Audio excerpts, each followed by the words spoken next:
Mga huling insidente sa Yungin Shoal at ang patuloy na agresibong aksyon ng China sa West Philippine Sea, ating pag-usapan kasama si Attorney J. Batongbakal, Maritime Law Expert at Director ng UP Institute for Maritime Affairs and Law of the Sea.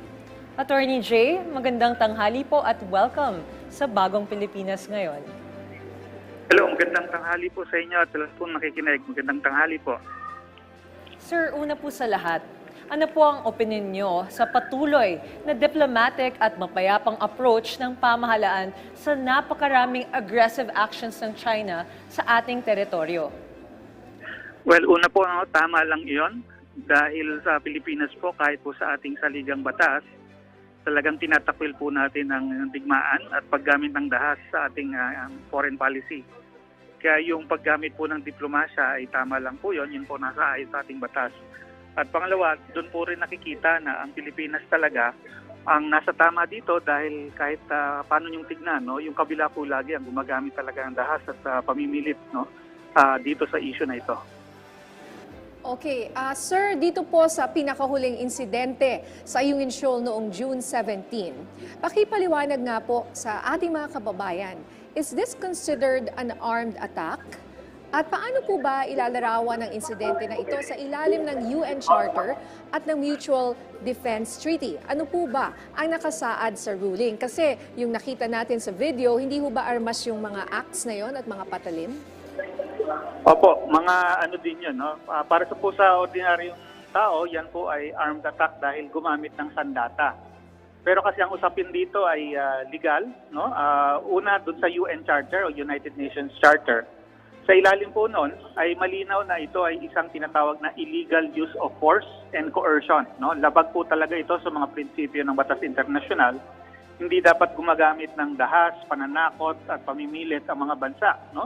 Lalo na dito sa case na ito, nakita natin China Coast Guard, bali parte ng gobyerno ng China, kinakalaban yung ating Philippine Navy, parte ng gobyerno ng Pilipinas. So yung paggamit nila ng dahas ay parang yung paggamit din ng dahas laban sa isang bansa, no? Kasi representative po sila. Ngayon, bagamat ito illegal action, no?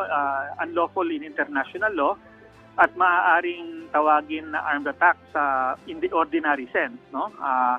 Hindi po ito kasi yung tinatawag na armed attack sa Mutual Defense Treaty. Dahil kung titingnan po natin Mutual Defense Treaty, pag sinabi pong armed attack, ito po ay isang malawakang aksyon at malakihang aksyon na ginagamitan ng armas ang buong estado. So yung kumbaga parang invasion na yan, no? Na maraming mga pangyayari na pinapakitang talagang sasakupin na ng isang bansa yung kabila, no? Ito pong unlawful action na ito, hindi pa po ito umaabot doon sa ganung klaseng armed attack na malawakan at malakihan. Kaya po siguro nagpasya ang gobyerno na hindi muna ito ituring na rason para nga gamitin na yung Mutual Defense Treaty at gamitin pa rin natin imbes ang diplomasya para ma-resolve ito dahil kitang-kita rin naman kung sino ang mali dito sa issue na ito, no? Yung kabila talaga, no? So yun po yung pagkakaiba nun. So naiintindihan po natin kung bakit po mayroong mga concern, bakit napapagabag ang mga tao, pero kahit po sa batas, hindi bawat pangyayari ay dahilan para nga magkaroon ng giyera, no? Yun po kasi ang implikasyon nung sinasabi ng mga iba na gagamitin natin ng Mutual Defense Treaty na para ipatawag nga ang mga kaalyado natin para magkaroon na ng parang giyera or active hostilities.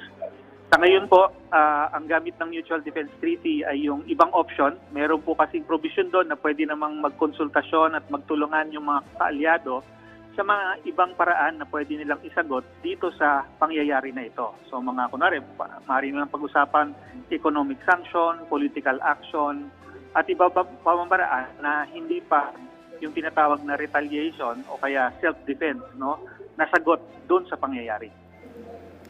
Attorney J, no, kung hindi naman sa mapayapang paraan, ano po sa tingin ninyo ang dapat maging aksyon ng pamahalaan tungkol sa June 17 na incident, lalo pat may illegal use of force na naganap sa pangyayaring ito?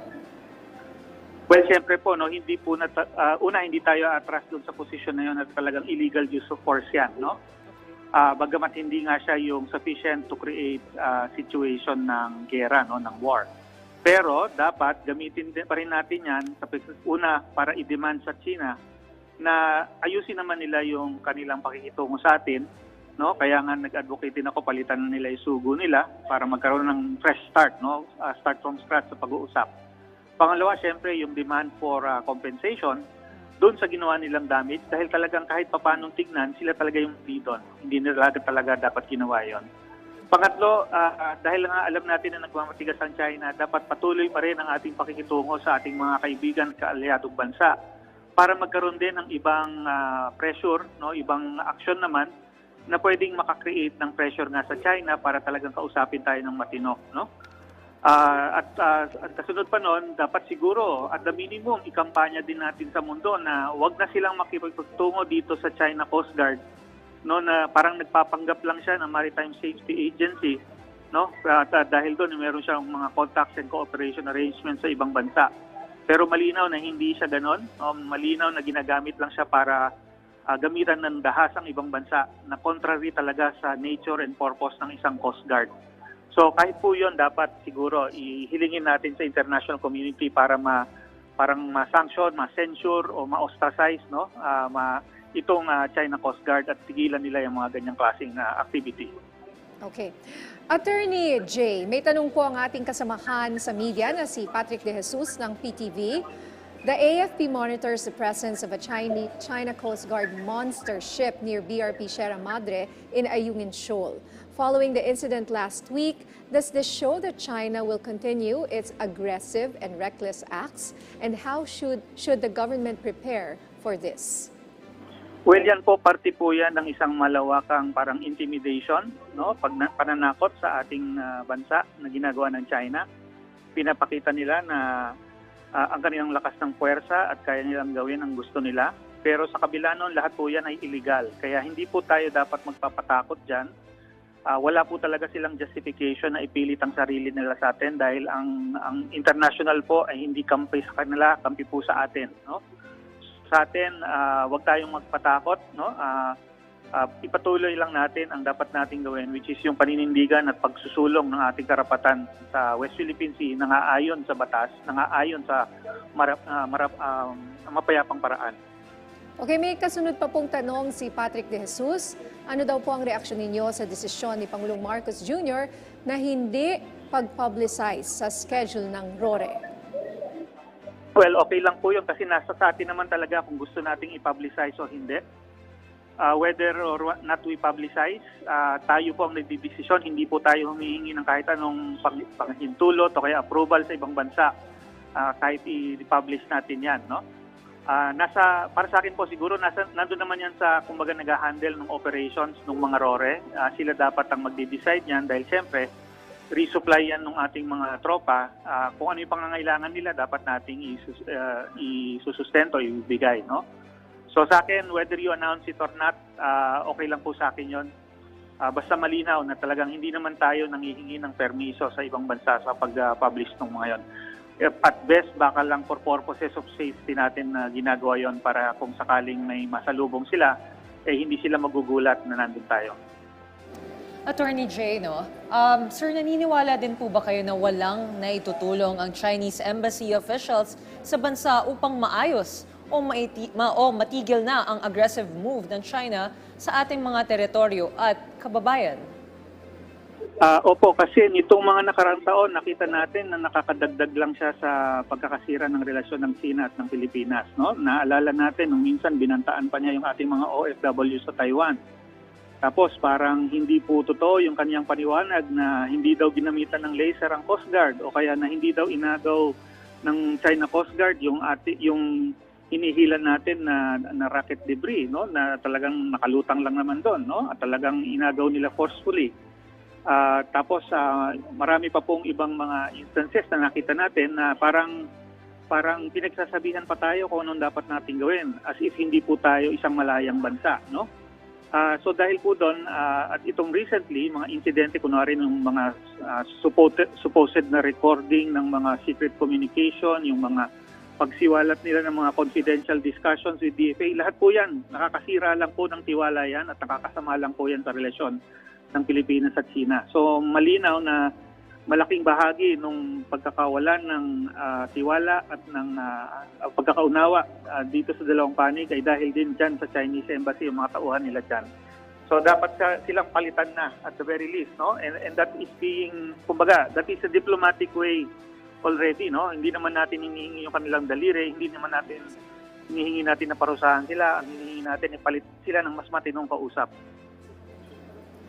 Attorney Jay, kung sakaling itong mga Chinese vessels na ito o yung mga tauhan nila ay sumampa o pumunta mismo dyan sa BRP Sierra Madre, dahil nakita natin na papalapit na po ng papalapit, no? Itong China sa atin. Ano po ba ang insidenteng ganyan, no? Is that, can you invoke the Mutual Defense Treaty? Kung sila mismo ay pumunta at sumampa dyan po sa barko? Para sa akin po, opo, kahit po walang sandata, kasi ang BRP Sierra Madre, ang tawag po dyan ay isang sovereign vessel. Hindi po siya na-decommission, kaya inactive service po siya. Para po yung